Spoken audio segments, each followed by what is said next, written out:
When it comes to horror games that are similar to Silent Hill, there aren't actually many options that you can think of.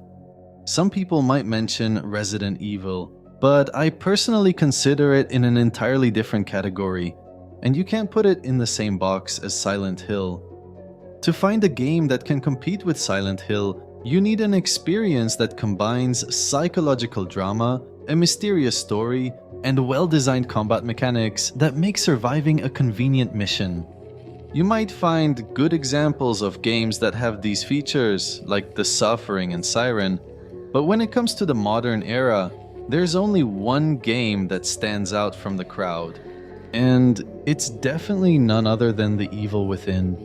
This game has made a lasting impact on the horror gaming genre, and it successfully revived the survival category, which had seen a decline in popularity prior to its surprising release.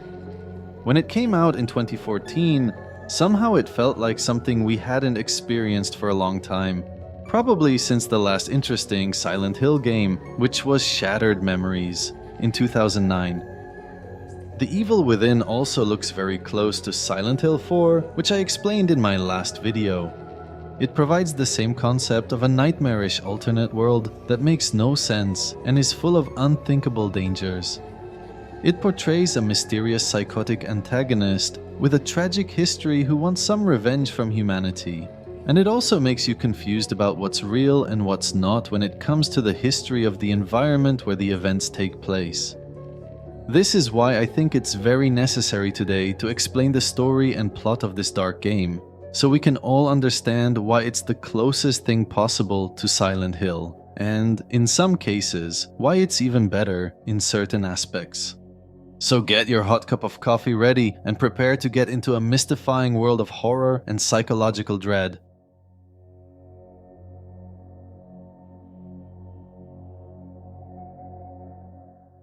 The protagonist here is a guy named Sebastian Castellanos, and he's a badass, charismatic detective from Argentina who was sent on a special mission to Crimson City in order to figure things out.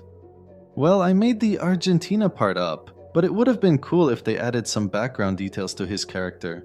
Anyway, the game starts when Sebastian, along with his colleagues Joseph and Julie, receive a call about a mass murder that took place at the Beacon Memorial Hospital.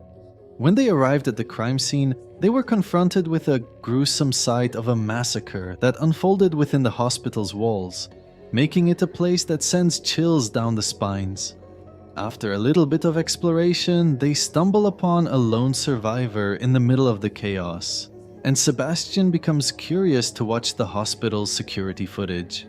He witnesses the horrifying sight of a group of police officers desperately firing their weapons at an unseen and malevolent force, only to meet a brutal demise at the hands of a strange and creepy figure shrouded in a hood. Sebastian was in complete shock watching the disturbing footage because it makes no sense and doesn't provide clear evidence that he can track. But things got even worse when the unknown entity in the video suddenly appeared behind him and hit him with an attack that left him unconscious. When Sebastian wakes up, he finds himself in the grim confines of the hospital's basement, but the environment looks more dire and terrifying than anything he had seen before, as if the hospital had transformed into a chilling morgue, where the smell of death was all over the place. But his situation worsens even further when he gets pursued relentlessly by a monstrous creature brandishing a big chainsaw, which forces Sebastian to flee for his life. He eventually escapes the hospital and reunites with his fellow investigators, and they all make an effort to leave the area in an ambulance. However, as they try to do so, Crimson City becomes affected by the surreal influence of Ruvik, leading to a catastrophic crash.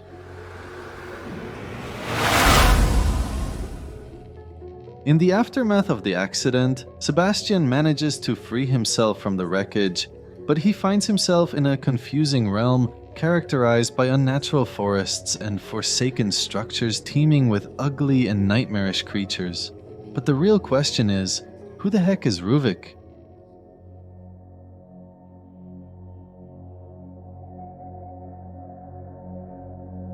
To understand who Ruvik is, we need to first learn about his childhood and history.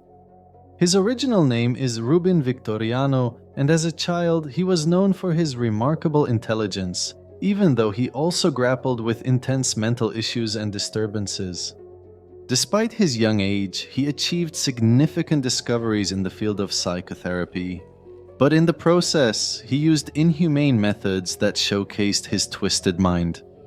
His relationship with his father was also very bad, and he usually preferred to be alone and avoid socializing with him. However, Rubin held a deep and genuine love for his sister Laura, and he used to see her as the only person in the world who understood him and felt his struggle. But sadly, the tragic fire that claimed her life left him horribly devastated, and it served as a catalyst for the complete distortion of his psychological state.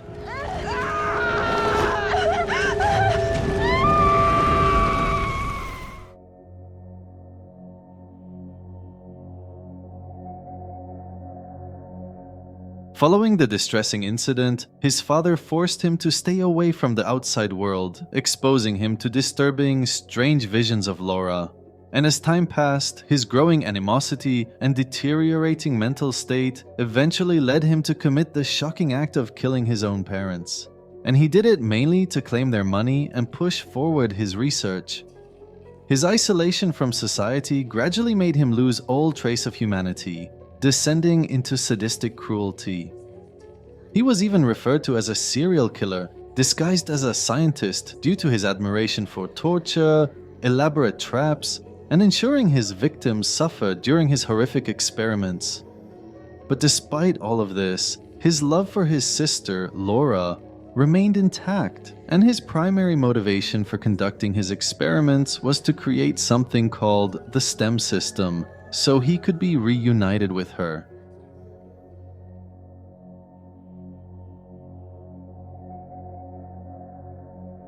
STEM is basically a machine that Rubin invented to create a reality of his own design, allowing him to be with his sister, Laura Victoriano, after her tragic death.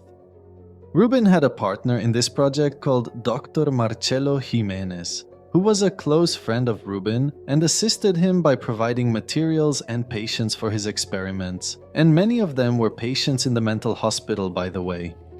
And yes, I know that the doctor's name is technically Marcelo, because it's probably a Spanish name here, but you can also pronounce it in the Italian way, which is Marcello, and I think many people are familiar with that.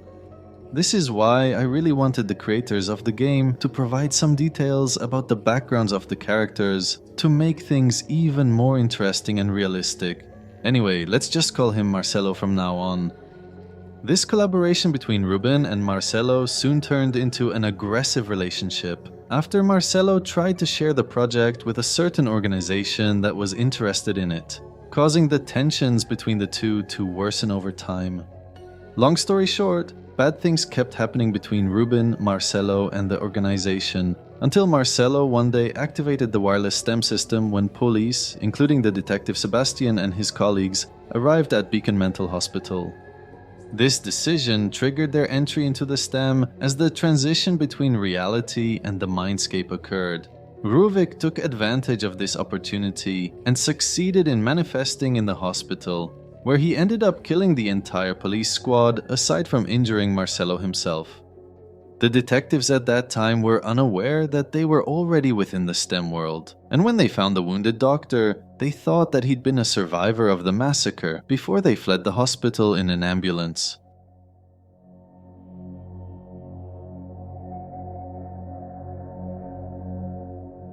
The STEM's full effect eventually took hold, dragging Sebastian and everyone with him into the nightmarish mindscape and leaving them trapped within its realm without a way to actually escape. After the crash of the ambulance due to Ruvik's manipulation, Sebastian finds himself compelled to adapt to this environment that has no sign of peace or comfort. While he's trying to comprehend what's happening around him, he sees an apparition of a disfigured person cloaked in a white hood. And this person is obviously none other than Ruvik, who is the devilish evil version of Rubin Victoriano. Sebastian then realizes that he's stuck in this nightmarish realm, and he afterwards meets one of Beacon Hospital's doctors, Marcelo Jimenez, who is frantically searching for his patient, Leslie Withers. Marcelo made it clear that the hooded stranger is Ruvik, and that he's stalking him and he wants to catch him. But after a while, Sebastian manages to meet his friend Detective Joseph, but it becomes evident that Joseph is undergoing a disturbing transformation, which occasionally drives him into a violent frenzy with no emotions. Jesus, what happened? My head feels like... Do you hear that? We need to get out of here. Although he exerts some control over it, Joseph warns Sebastian to be cautious when this transformation occurs. Afterwards, they locate and rescue their colleague Julie from a perilous contraption that threatened to engulf her. But their reunion didn't last long because it got disrupted when they were compelled to separate once more upon hearing a piercing, loud sound.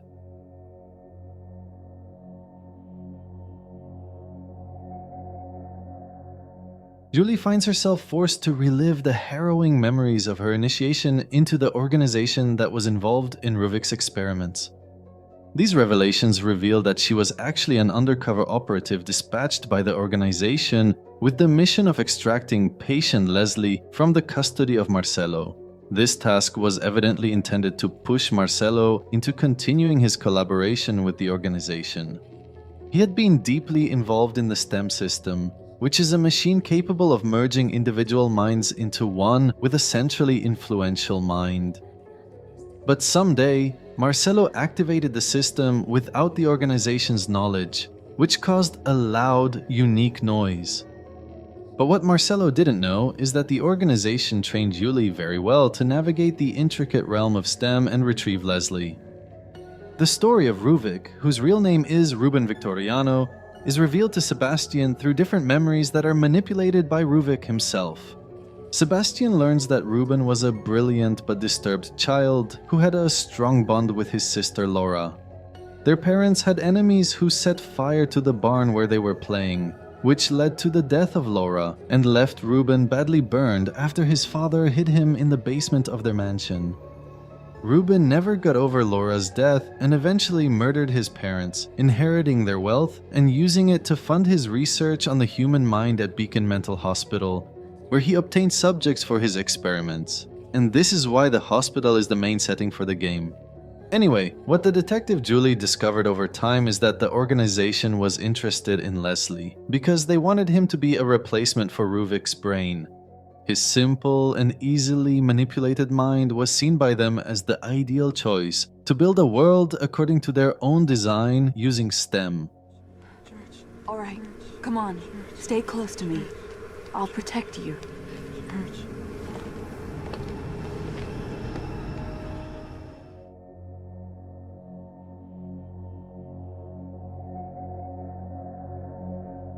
Leslie's importance eventually became clear to everyone.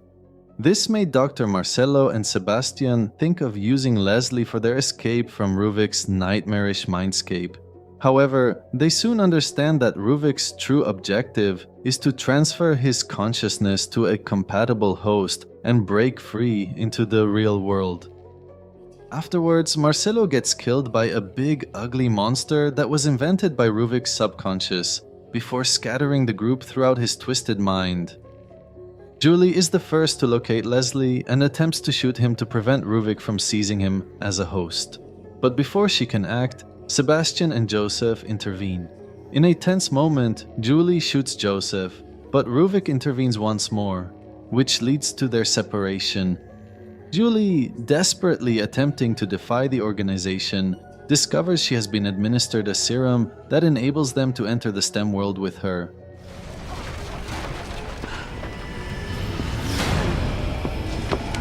Run all you want, kid. You can't escape.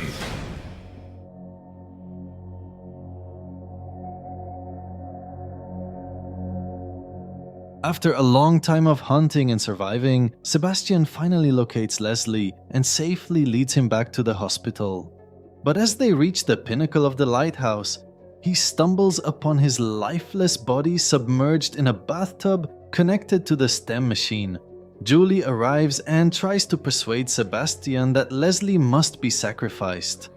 However, their conversation is disrupted by Ruvik, who seizes Leslie and possesses his body before consuming him completely.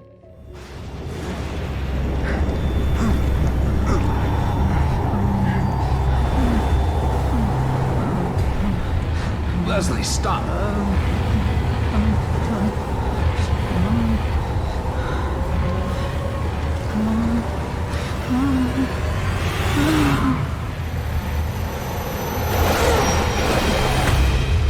Leslie!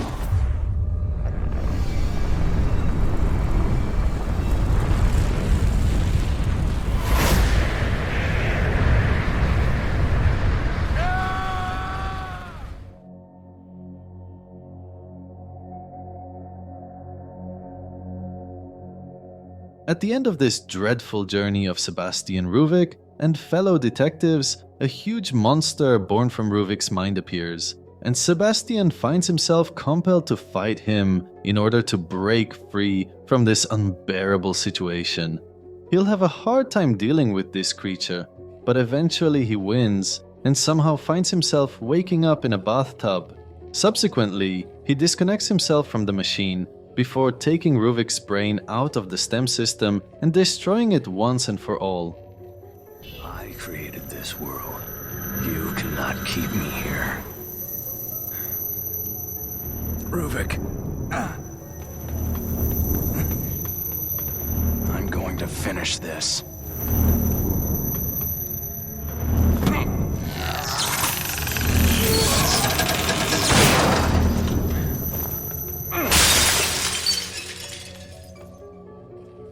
But later, he wakes up in the same tub with Julie beside him, keeping an eye on him and Joseph, who's unconscious in another tub nearby. Julie signals for Sebastian to stay quiet, and he passes out and wakes up in the same tub again, but this time with the bodies of Marcelo and Oscar, who is a police officer in Crimson City.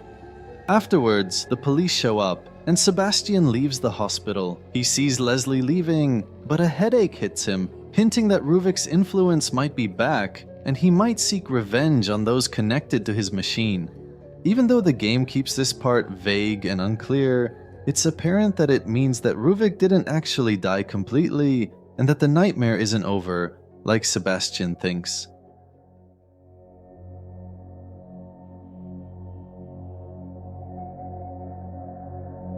To summarize everything, The Evil Within is basically a game where a group of detectives go to investigate a mass murder in an infamous mental hospital. However, it turns out that they're already inside a parallel world that only exists in someone's mind, and he has control over anything within its boundaries. This guy turns out to be Ruvik, a man with a disturbing past that revolves around his sad life as a child and a teenager. He didn't get along with his parents, and the only person he loved was his sister Laura, who died in a tragic fire. Ruvik eventually decides to use his scientific intelligence to conduct multiple research projects so he can finally make a virtual reality machine that can make him dominate a parallel dimension where he can potentially reconnect with his sister.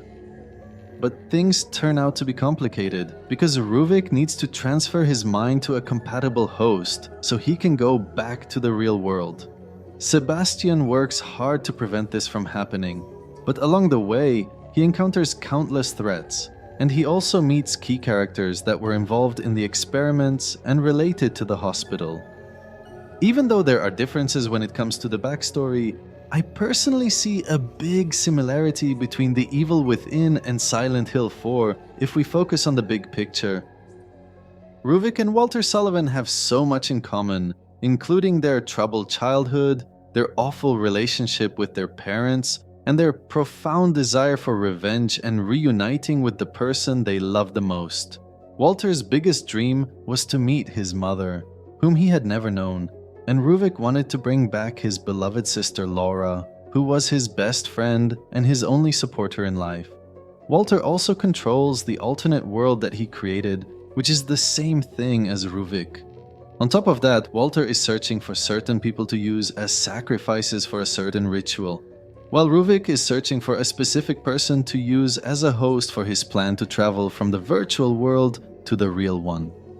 So it's really obvious to me that the creators of The Evil Within were inspired by the theme of Silent Hill 4, and they tried to emulate its disturbing atmosphere to a certain extent. Who do you think you are? I know who you are. Seb. I know what you crave, what you fear. Will you be able to live with yourself knowing what I'm gonna make you do? Poor little Joseph couldn't. Too bad they dragged you into this. But either way, you're mine. To do with as I please.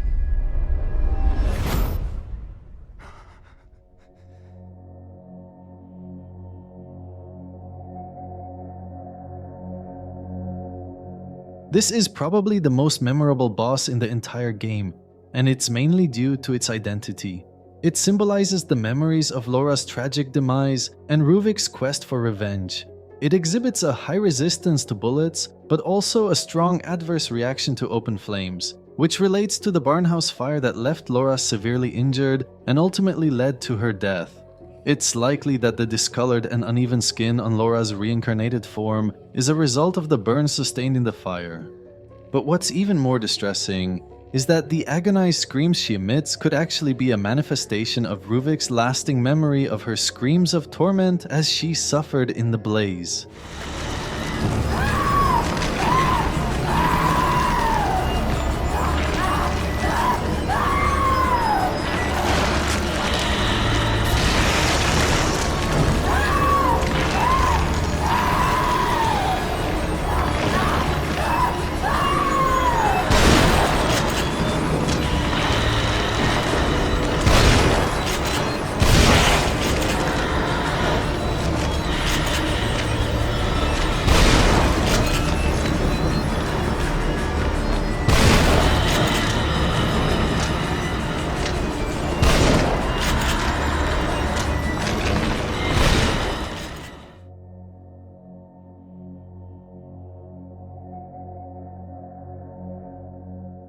The Keeper is a creature that you face multiple times in the game, and he keeps coming back every time. His existence is basically a manifestation of Ruvik's memories of secure storage for his research and his uncontrollable fury. The head of the safe symbolizes the brutal deeds from Ruvik's history that he's desperately trying to hide, and it's capable of crushing anyone who approaches it. His main weapon is a large, creepy hammer, featuring a substantial spike on the side opposite the hammerhead, intended for piercing victims through their skulls. On the other hand, he is frequently observed carrying a sack filled with severed heads and spikes. So technically, this monster can't get any more disturbing than what he already is.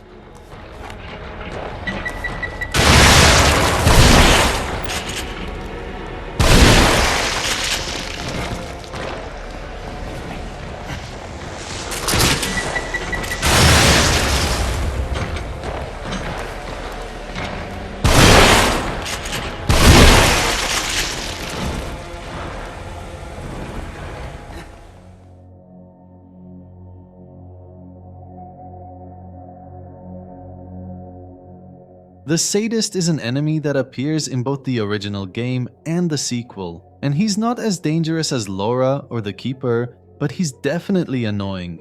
He is a hulking man with a metal mask that hides most of his face. He wears a blood-stained white tank top, brown pants, and black work boots. His scraggly gray hair is visible beneath the mask, and his blue eyes are clouded with cataracts. His primary weapon of choice is a substantial chainsaw, employed both for assaulting and chasing down Sebastian. Additionally, he briefly wields a sizable, blood-stained meat cleaver, but it's not clear what its exact purpose is. Whatever it is, he's obviously a bizarre creature that represents Ruvik's insanity and tragic past.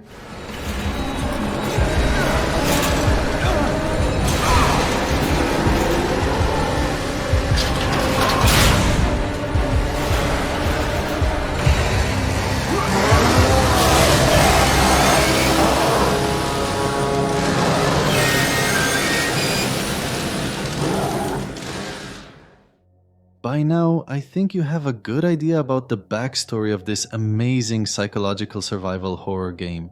For me, I call it the game that almost defeated Silent Hill. And I say almost because, sadly, the future of this franchise is mysterious despite its powerful start.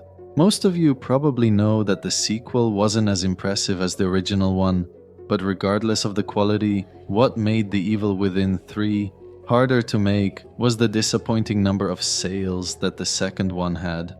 After all, we can't forget that making games is business at the end of the day, and it's hard to expect developers to continue a series that's not making them the money they need to grow. So I'm really not sure if we will ever play a third game of this terrifying franchise, or if it will remain a short stop in our survival gaming journey. Tell me in the comments below what you think about the fate of the series, and whether you believe that it nailed the atmosphere and concept of Silent Hill or not. And also tell me if there's another specific game for which you want to discover its story in the same way as in today's video.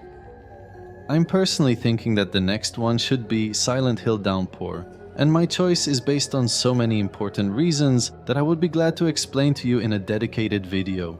This specific installment is unique in the series, but for both good and bad reasons at the same time, due to the major disagreement among Silent Hill fans about whether it was a memorable installment in the franchise or a complete failure that took the series downhill. Anyway, if you enjoyed this video, give it a thumbs up and wait for me in the next one.